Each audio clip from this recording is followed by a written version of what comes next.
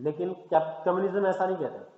وہ کمیونسٹ کہتے ہیں کہ اگر ایک فیکٹری آپ لوگ 4 چلا رہے ہیں تو 100 روپے اگر کمایا گیا اس فیکٹری سے, کیونکہ آپ نے بھی تو لیبر دی ہے نا, آپ نے لیبر سیل کی ہے, تو 25 روپے آپ کو ملے, 25 25 25 100 روپے برابر, کیونکہ وہ صرف پیسے خرچ کر رہا ہے تو اس کی وجہ سے سارا پروفٹ اس کے پاس چلا جاتا ہے اور اس کو ویج, باقی جو لیبر اس کو ویج ملتی ہے. لیکن کمیونسٹ فوکس کرتے ہیں کہ آپ اپنا پورا کام کریں اور جو پروفٹ ہوگا وہ ایکول ڈسٹریبیوٹ ہوگا. اس سے کیا ہوگا کہ ویلتھ کی جو انیکوالٹی ہے وہ ختم ہو جائے گی. تو یہاں پر کا کمیونزم کا اور کیپٹلسٹ بلاک کا, یعنی کہ پرائیویٹ آنرشپ اور نو پرائیویٹ آنرشپ, اس پراپرٹیز کی کوئی ذاتی ملکیت نہیں اور وہ ذاتی ملکیت کے درمیان میں کانفلکٹ تھا. پھر دنیا 2 بلاکس میں تقسیم ہوگی. ایک بلاک میں برطانیہ جو کہ کیپٹلسٹ بلاک ہے, پھر امریکہ جو کہ اصل جنگ امریکہ لڑا تھا کولڈ وار کی, اور دوسرا آپ کا یہاں اس طرف رشیا تھا, چائنا تھا.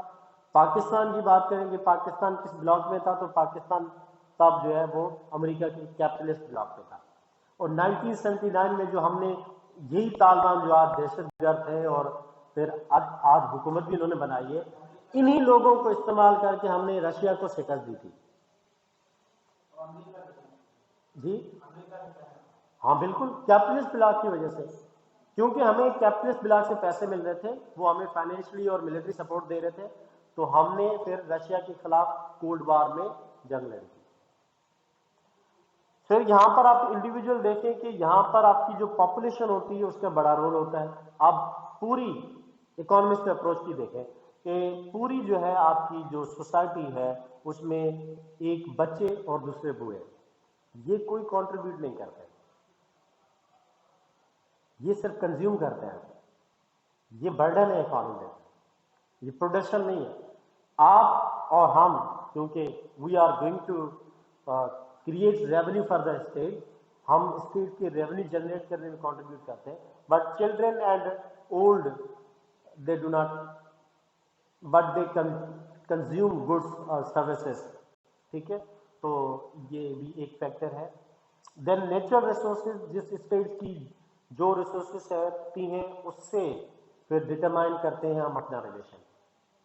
اگر ان کے پاس گیس زیادہ ہے, جیسے پاکستان کو اکثر سعودی عربیہ آئل دے رہا ہوتا ہے, ایران میں آئل دے رہا ہوتا ہے, تو ہم نے کبھی بھی ان سے جھگڑا نہیں کیا کیونکہ وہ ہمیں سپورٹ کر رہے ہیں. 1963 سے لے کر ہم نے چائنا کے ساتھ دوستی کی ہے, آج تک ہم نے جھگڑا نہیں کیا, حالانکہ بارڈر تو ہمارا ان کے ساتھ بھی لگتا ہے 580 سم تھنگ یا 585 کلومیٹر بھی لکھا جاتا ہے.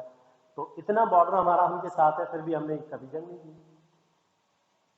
انہوں نے انڈیا کے ساتھ جنگ کی ہے, بہت مرتبہ جھگڑے بھی ہوئے ہیں, بٹ پاکستان نے کبھی نہیں کی کیونکہ ہمیں وہ سپورٹ کر رہا تھا, دوست ہے. انہوں نے ہمیں یہ جو کراکرم ہائی وے ہے آج جسے سی ٹیک کا روڈ کہہ رہے ہیں, اس کو اپ گریڈ کیا جا رہا ہے, بس اور کچھ نہیں, اپ گریڈ کر رہے ہیں. یہ ابھی چائنا نے پیسے دیے. تب کراکرم ہائی وے جسے 8th wander of the world کہا جاتا تھا, وہ بھی چائنا نے بنا کے دیا تھا. تو جس اسٹیٹ میں جتنی ریسورسز ہیں وہ ڈٹرمائن کرتی ہے. اب یہ جو روٹس ہیں وہ پاکستان کے ان ریسورسز کے ایریا سے گزریں گے جہاں سے گیس ہے, پاکستان کی منرل ریسورسز ہیں.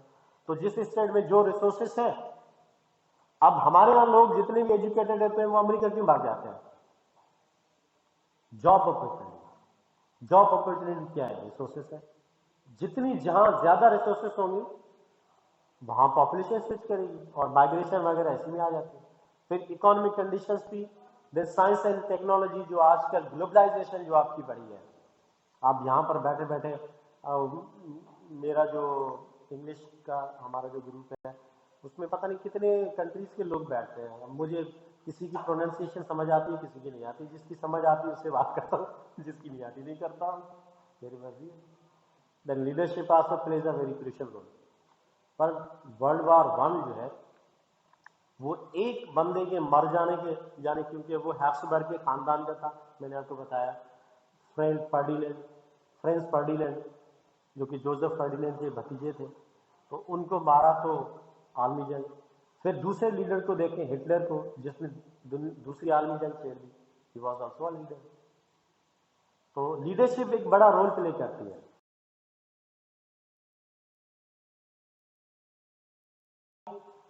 کرائسس کو ریزالو کرنا ہو یا کرائسس کو پیدا کرنا ہو، جنگ کی سچویشن کو ختم کرنا ہو، بیٹا ٹیچر بتا سکتے ہیں.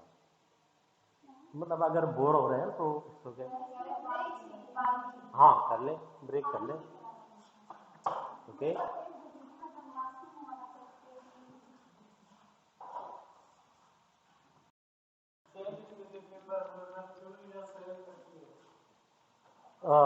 Sources of conflict in international relation. States کے درمیان جو کانفلکٹ ہوتے ہیں وہ جس کو ہم نے کور پرنسپل سے ریزالو کیا تھا. یہ جو اسٹیٹس کے درمیان کانفلکٹ ہوتے ہیں، جھگڑے ہوتے ہیں، وہ کیوں ہوتے ہیں؟ Ideological differences. یہ جو ابھی میں آپ کو بتا رہا تھا کولڈ وار، یہ اسی وجہ سے ہوئی ہے. عرب اور اسرائیل کے درمیان جو جھگڑا چل رہا ہے، عرب اور اسرائیل کے درمیان، وہ فلسطین کو لے کر ہے. کیونکہ جیوز کی آئیڈیالوجی اور مسلمس کی آئیڈیالوجی چینج ہے، ان کی فلاسفی چینج ہے، ہماری فلاسفی چینج ہے. آئیڈیالوجیکل ڈفرینسز کی بات کریں تو پاکستان کی جو پیدائش ہے وہ بھی اسی آئیڈیالوجیکل ڈفرینسز کی وجہ سے. پاکستان کیوں بنا؟ دو قومی نظریے کی وجہ سے. جو قائد اعظم کہتے تھے کہ ہمیں پاکستان میں زمین کا ٹکڑا نہیں چاہیے، بلکہ ہمیں ایک تجربہ گاہ کا قائم کرنا چاہتے ہیں جہاں پر ہم اسلام کے مطابق یا ان اصولوں کو آزما سکیں. یہ کیا ہے؟ Ideological differences. تو اسٹیٹ جو ہے وہ آئیڈیالوجیکل ڈفرینسز کی وجہ سے بنتی ہے. جیسے بنگلہ دیش اور ہمارے یہاں جو ڈفرینسز تھے اس کی وجہ سے، تو اسی طرح جتنے بھی آپ کے اسٹیٹس کے ڈفرینسز ہیں تو یہ ان کی وجہ سے. Then interference in the sovereignty. What is this sovereignty? You are free from external control. مطلب states are free from external control. کوئی باہر سے آ کر اسٹیٹ کو کنٹرول نہیں کر سکتا. ہماری ایک اپنا کانسٹیٹیوشن ہے، پاپولیشن ہے، ایک باؤنڈری ہے، اس کے اندر ہم کوئی بھی ٹیکسز، کوئی بھی ریلیجن اڈاپٹ کر سکتے ہیں اکارڈنگ ٹو دا پبلک کی وشز کے مطابق. بٹ کوئی ایکسٹرنل فورس یا کوئی سپر پاور اسٹیٹ آ کر ہمیں یہ نہیں کہہ سکتی کہ آپ یہ والی آئیڈیالوجی یا یہ والی فارم آف گورنمنٹ اڈاپٹ کریں. اگر انٹرفیئرنس ہوتی ہے ان دا سوورنٹی دین کانفلکٹ ہوتا ہے، کیونکہ اسٹیٹس آر سوورن اور انارکی ایگزسٹ کرتی ہے. انارکی کیا ہے؟ کہ جتنی بھی اسٹیٹس ہیں، کنٹریز ہیں، ان کے اوپر کوئی اور ملک نہیں ہے. جیسے پاکستان کے 4 صوبے ہیں تو ان کو فیڈرل گورنمنٹ کنٹرول کر رہی ہوتی ہے نا. تو اسی طرح جتنے بھی کنٹریز ہیں، 205 کہتے ہیں کچھ کہ 205 کنٹریز ہیں. 193 تو آپ کی یو این میں بھی ممبر ہیں. تو یہ جتنے بھی اسٹیٹس ہیں ان کے اوپر کوئی سپر گورنمنٹ نہیں ہے. جیسے پاکستان کے صوبوں کا کانسٹیٹیوشن الگ ہے اور پھر پاکستان کے فیڈرل کانسٹیٹیوشن الگ ہے جو پورے ملک کے لیے. اسی طرح ہر ملک کا ایک اپنا کانسٹیٹیوشن ہے، ہر ملک کی ایک اپنی سپریم کورٹ ہے. بٹ ہر ملک کے اوپر جتنے بھی کانسٹیٹیوشن ہے کوئی سپریم کانسٹیٹیوشن نہیں ہے. This is called anarchy. اس انارکی کی وجہ سے سوورنٹی جو ہے وہ ڈومیننٹ رہتی ہے. اسٹیٹس اس کو انجوائے کرتے ہیں، اختیار ہے ان کا. جیسے اگر بنگلہ دیش آزاد ہوا تھا تو وہ ہمیں مجبور کر رہے تھے انڈیا والے کہ آپ اس کو انڈیپینڈنس کو ایکسیپٹ کریں، بٹ پاکستان نہیں کیا. جب او آئی سی کی کانفرنس ہوئی 1974 میں سیکنڈ، تو تب ایکسیپٹ کیا تھا. بٹ یہ ہے کہ states are sovereign. Then there are some territorial claims.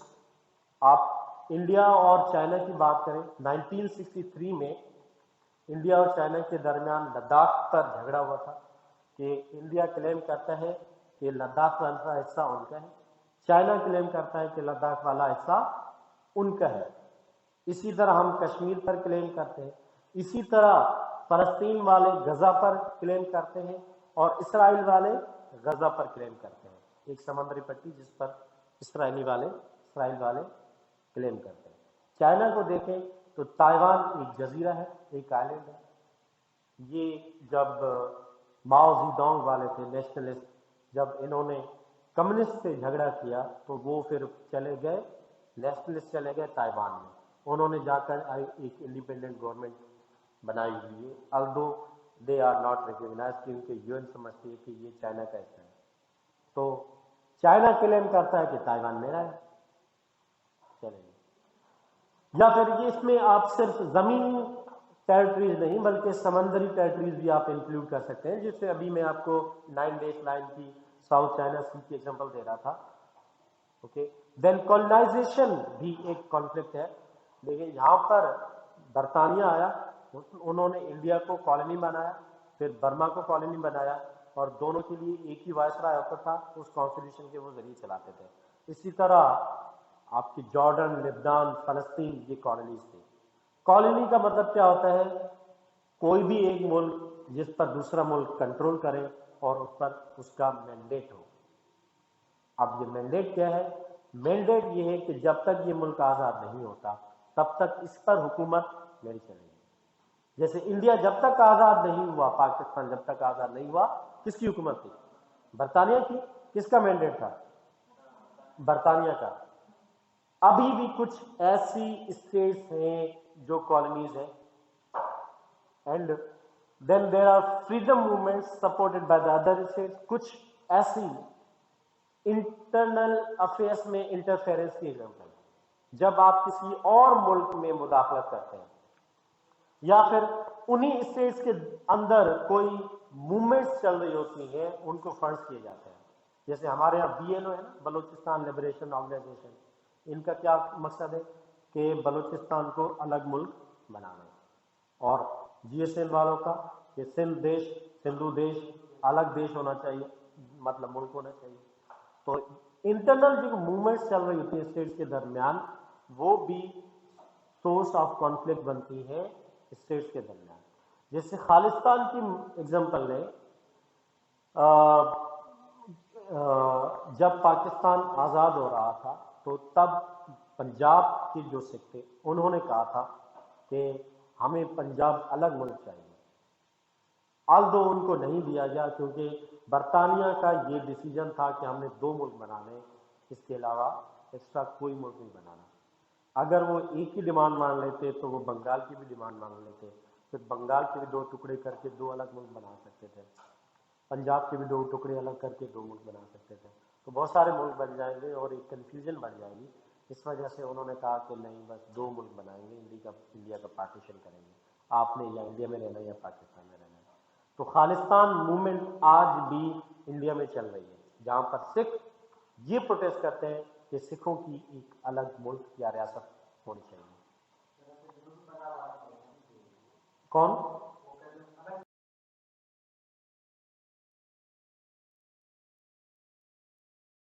کون کہتے ہیں؟ جنوبی ساؤتھ پنجاب، ساؤتھ پنجاب والے. ہاں، یہ انٹرنل کانفلکٹس کی ایگزامپلس ہیں. But how to resolve internal conflicts, یا آپ کے جو ریلیشن اسٹیٹس کے جو کانفلکٹس ہو رہے ہیں ان کو کس طرح ریزالو کریں؟ پیس ٹاکس، نیگوسیشنز، بات چیت کے ذریعے. جیسے وہ آپ نے دوحہ ایگریمنٹ کا سنا، فروری 2020 میں ہوا تھا دوحہ ایگریمنٹ. دوحہ ایگریمنٹ کیونکہ یہ دوحہ میں ہوا ہے تو اس وجہ سے اس کو دوحہ ایگریمنٹ کہتے ہیں. بش ایڈمنسٹریشن نے زلمے خلیل زاد کی کو لے کر طالبان سے نیگوسیشن کی تھی اور ان سے ایک ایگریمنٹ سائن کیا تھا فروری 2020 میں. اس ایگریمنٹ میں کیا تھا کہ مئی سے پہلے انگریز یعنی کہ امریکہ اپنی فوجیں اور جو چیزیں ہیں وہ لے کے چلا جائے گا. لیکن وہ اگست 15 تک بھی نہیں لے کر جا سکے. کچھ فوج ان کی نکل گئی، چند فوجی رہ گئے. پھر طالبان نے آہستہ آہستہ کنٹرول کرنا شروع کیا، تو انہوں نے پھر وہ جب گئے ہیں تو اپنے ایئرپورٹ میں جہاز وغیرہ توڑ کر گئے تاکہ طالبان یوز نہ کر سکیں. بٹ پیس ٹاکس کے ذریعے یہ جو 20 سال وار آن ٹیرر چلتی رہی ہے نا، اس کو کیسے ختم کیا گیا؟ دوحہ ایگریمنٹ کے ذریعے، جہاں پر امریکہ اس بات پر راضی ہوا کہ آپ امریکہ اور اس کے جو الائز ہیں ان کو ان پر اٹیک نہیں کریں گے. اور بدلے میں امریکہ اپنی فوج نیٹو فورسز نکال دے گا. تو انہوں نے نیٹو فورسز نکال دی. اب ان سے یہ کہا گیا تھا کہ آپ نے، طالبان سے کہا گیا تھا کہ آپ نے نیگوسیشن کرنی ہے. یہ کون تھے صدر، اشرف غنی کے ساتھ نیگوسیشن کرنی ہے تاکہ آپ گورنمنٹ بنا سکیں. لیکن اشرف غنی نے کیا کیا، ایک ہیلی کاپٹر بھرا پیسوں سے اور دبئی بھاگ گیا اور گیا پتہ ہی نہیں چلا کدھر گیا. دین بائی فورس بھی یہ کیا جا سکتا ہے، فورس کے ذریعے انٹروین کر کے، یا ملٹری ایکسپیڈیشنز جس کے آپ کہتے ہیں. میرا کزن ہے بڑا، جو میرے چاچا کا بڑا بیٹا ہے، شاہنواز نام ہے اس کا. ایک سولنگی بائی کاسٹ تھے اور دوسرے مجھے نہیں پتا کیا تھے، بٹ وہ آئے سولنگیوں پہ اٹیک کرنے کے لیے پسٹل شسٹل لے کر اور گن وغیرہ. تو ان معاملات میں میرا کزن تھوڑا سا بڑا جلد باز ہے. تو اس کے پاس نہیں ہوتی تھی تو ابو کی بھی اٹھا لیتا تھا. ابھی تو اپنی نہیں ہے اس سے تو میں اس کو روک رہا ہوں، نہیں جا بھائی، ہمارا کیا کام، دوسروں کا جھگڑا ہے. تو وہ گیا اور اس نے بیچ میں کھڑے ہو کے فائرنگ کرنا شروع کر دی. اب وہ جو اٹیک کرنے آئے تھے وہ واپس چلے گئے. اب اچھا دیکھ، پھر مجھے اس کی بات کا لاجک، مطلب وہ جو کر رہا تھا مجھے بتا نہیں رہا تھا، بٹ میں اس کو روک رہا تھا. چل مجھے سمجھ آیا کہ وہ ان کو ڈسکس کر رہا تھا. وہ جیسے جب بھی کوئی احتجاج ہوتا ہے، فائرنگ ہوتی ہے تو پولیس آ جاتی ہے نا، شیلنگ کرتی ہے، ٹیئر گیس وغیرہ. ٹیئر گیس ہوتا کیا ہوتا ہے؟ ہاں، آنسو گیس پھینکتی ہے تو تاکہ پبلک ڈسپرس ہو جائے. تو یہ ہے کہ بائی فورس بھی انٹروین کیا جا سکتا ہے. اگر دو ملکوں کے درمیان جنگ چل رہی ہو تو ایک تیسری فوج آ کر ان کے بیچ میں ہو سکتی ہے. کشمیر کا سولوشن بھی یہی کہا گیا تھا کہ آپ دونوں ملک فوج ہٹائیں، ایک نیوٹرل فوج کو یہاں پر بٹھا دیتے جو کہ نہ کہ انڈیا کو سپورٹ کرتی ہو نہ پاکستان کو. اس کے بعد ہم ریفرینڈم کرواتے ہیں، پبلک جہاں جانا چاہے. کانسیلیشن، صلح، میڈیٹرز جو صلح کروانے والے ہوتے ہیں ہم ان کو بھی یوٹیلائز کر سکتے ہیں. کانسیلیشن، صلح بھی کر سکتے ہیں بات چیت کے ذریعے. دین گڈ آفیسز، کچھ آفیسز ایسے بنائے جا سکتے ہیں، جیسے میں نے آپ کو ایگزامپل دی ورلڈ بینک کی، جو انہوں نے 1960 میں رول پلے کیا تھا پاکستان اور انڈیا کے درمیان جو واٹر کرائسس چل رہے تھے اس کو ریزالو کرنے کے لیے. 1965 والی جو پاکستان کی وار ہے، یہ 10 جنوری 1966 کو ایک ایگریمنٹ ہوا تھا جس میں آپ کے قصین تھے، رشیا کے پریزیڈنٹ نہرو تھے ہمارے، اور ایوب خان تھے. مطلب انڈیا کے نہرو اور پاکستان کے جو ہے وہ، نہیں نہرو نہیں تھے،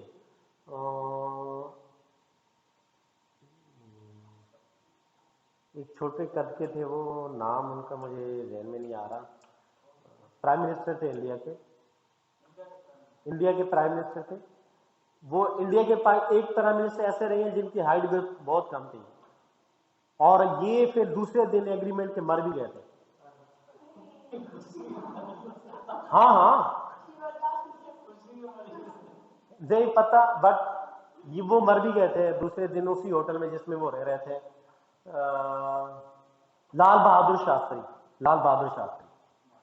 تو لال بہادر شاستری تھے اور ہمارے یہاں ایوب خان تھے اور رشیا کے قصین تھے. تو انہوں نے ایز اے میڈیٹر کا رول پلے کیا اور اس جنگ کو ختم کیا گیا. ایسے ہی آپ دیکھیں کہ ایک آفس بنا ہوا ہے، India Pakistan United nation commission on India and Pakistan. یہ کمیشن کا کام کیا ہے کہ انڈیا میں جو کشمیر ہے وہاں پر بھی ان کا ایک آفس ہے، اور پاکستان والے کشمیر میں بھی ان کا ایک آفس ہے. تو یہ ساری رپورٹ اگر پاکستان کشمیر میں کیا کر رہا ہے وہ بناتے ہیں، پھر انڈیا والے بھی بناتے ہیں اور وہ پھر UN کو بھیج رہے ہوتے ہیں. اب یہ کمیشن جب سے ان کا یہ مسئلہ حل ہوا ہے نا 1949 سے، UN نے یہ ڈیسیجن لیا تھا سیکورٹی کاؤنسل ریزولوشن کے ذریعے کہ پلیبیسائٹ کریں گے، الیکشن کروائیں گے. تو تب سے یہ کمیشن گڈ آفس بنا ہوا ہے. ایک مرتبہ فوجیں ہٹ جائیں گی تو وہ عوام سے الیکشن کروائیں گے، لیکن آج تک نہ انڈیا نے ہٹائی نہ پاکستان نے ہٹائی ہے. دین انکوائری وغیرہ کروائی جا سکتی ہیں بارڈرز کی سائٹس پر، اور پھر ایک رپورٹ بنا کر یو این کو دی جا سکتی ہے جو اس پر فیصل کرے گی. دین جوڈیشری کے ذریعے بھی یہ چیز کی جا سکتی ہے. انٹرنیشنل کورٹ آف جسٹس کو دیکھیں، جیسے وہ ہمارے ہاں گلبشن جادو کا بڑا کیس بڑا ابھی بھی چل رہا ہے. ایک اسپائی ایجنٹ جس کو 2013 میں گرفتار کیا تھا بلوچستان سے، مبارک علی کے نام سے وہ چھپا ہوا تھا. ویسے وہ ایران سے بارڈر کراس کر کے پاکستان میں آیا تھا، تو اس کو پھر پاکستان آرمی نے پھانسی سنا دی تھی، کیونکہ وہ اسپائنیج ایکٹیویٹیز میں انوالو تھا. اس نے پھر ویڈیو کے ذریعے خود کمنٹ بھی کیا کہ میں نیوی میں رہ چکا ہوں اور میں بلوچستان میں یہ جو اینٹی اسٹیٹس ایکٹیویٹیز ہیں وہ کرنے آیا تھا، سی پی کو سبودیش کرنے آیا تھا. تو جب اس نے اسٹیٹمنٹ وغیرہ دی تو اسی کی اسٹیٹمنٹ کی بیسس پہ پاکستان والوں نے فیصلہ سنا دیا پھانسی کا، اس کو پھانسی دے دی. پھر انڈیا یہ کیس لے کر گیا انٹرنیشنل کورٹ آف جسٹس میں. پھر انٹرنیشنل کورٹ آف جسٹس نے کہا کہ آپ نے گلبشن جادو کو تو کاؤنسلر رسائی دی ہی نہیں، یعنی کہ اس کا تو وکیل رکھا ہی نہیں، آپ نے فیصلہ سنا دیا. تو یہ ایک انٹرنیشنل لا ہے جو ابھی ہم بات کر رہے تھے کہ آپ کے وکیل کی غیر موجودگی میں کوئی بھی سزا نہیں دی جا سکتی. تو پھر اب انڈیا کو یہ خط لکھ چکے ہیں آپ اپنے لیے وکیل کریں، لیکن وہ نہیں کر رہے ہیں. ان کو پتہ ہے وکیل کریں گے کیس وغیرہ میں پھنس جائیں گے، پھر باتیں لمبی ہو جائیں گی، اس لیے زندہ ہے صحیح ہے. چلے سینکشنز بھی لگائے جا سکتے ہیں، جیسے ہم نے اس دن پڑھا اسٹیٹس کے اوپر سینکشنز بھی لگائے جا سکتے ہیں، جیسے کہ اکانومک سینکشنز ہوتے ہیں تو ملٹری سینکشنز بھی ہوتے ہیں. اکانومک سینکشنز میں آپ کیا کر سکتے ہیں کہ کسی بھی اسٹیٹ کے اوپر اگر آپ اکانومک سینکشنز لگاتے ہیں تو نیٹو کی جو ممبر اسٹیٹس ہیں وہ ان سے ٹریڈ نہیں کریں گے. اگر یورپین یونین سینکشن لگاتی ہے تو یورپین یونین کے جتنے بھی 22 ممبر اسٹیٹس ہیں وہ کسی ملک سے تجارت نہیں کریں گے. اگر وہ نیٹو کے ممبر ہیں تو وہ اس ملک سے خرید و فروخت نہیں کریں گے. اب ایران کا آئل اسمگل کیوں ہو رہا ہوتا ہے، بلیک مارکیٹ میں کیوں بک رہا ہوتا ہے؟ کیونکہ اس پہ سینکشنز لگے ہوئے ہیں، اس وجہ سے. اینڈ دین ملٹری سینکشنز بھی ہوتے ہیں. اس سے مراد کیا ہوتا ہے کہ آپ ان کی ملٹری کی تعداد کم کر سکتے ہیں. جیسے ورلڈ وار 1 میں جب شکست آئی تو جرمنی کو ایز اے ریپریشن کے طور پر، سینکشن کے طور پر ان کی جو آرمی ہے اس کو 2 لاکھ تک محدود کر دیا گیا کہ آپ 2 لاکھ سے زیادہ فوج نہیں رکھ سکتے. 2 لاکھ تک فوج رکھیں بارڈر وغیرہ کی مینجمنٹ کے لیے. دین بلاکیٹس لگائے جا سکتے ہیں، جیسے اسٹریٹ آف ملکہ میں اگر اس روٹ کو بند کر دیا جائے تو چائنا وہاں سے کراس نہیں کر سکے گا، اور اس کو الٹیمیٹلی سی پہ کا روٹ چاہیے، اس لیے وہ ان سے انویسٹمنٹ کر رہا ہے. اور بہت سارے ہیں. آئرن کرٹن کی پالیسی ہے جو کمیونزم کو روکنے کے لیے اختیار کی تھی امریکہ نے. اینڈ یہ بائی فورس اور انٹرونشن یہ چیز ہوگی. دین وار، جنگ بھی لڑی جا سکتی ہے. جیسے ٹیررزم کو ختم کرنے کے لیے امریکہ نے 20 سال جنگ لڑی ہے، تو کسی بھی کانفلکٹ کو ختم کرنے کے لیے جنگ بھی لڑی جا سکتی ہے. الدو ہوا کیا کہ یہ آپ کے کہ کانسیلیشن ہوئی ہے، پھر میڈیٹر جو ظلم خلیل ذات کو مقرر کیا گیا تھا، اور دین پھر ایک نیگوسیشن کے درمیان میں ہوئی، اور فائنلی جو ہے ایک سولوشن جو ہے انہوں نے کروائی.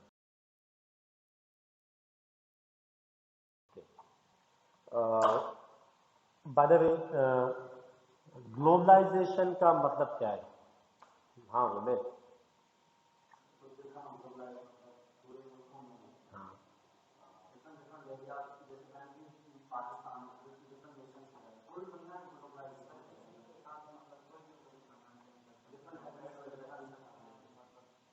Any idea? آپ نے وہ ورڈ سنا ہے گلوبل ولیج کا؟ گلوبل ولیج کا مطلب کیا ہے؟ World is a global village.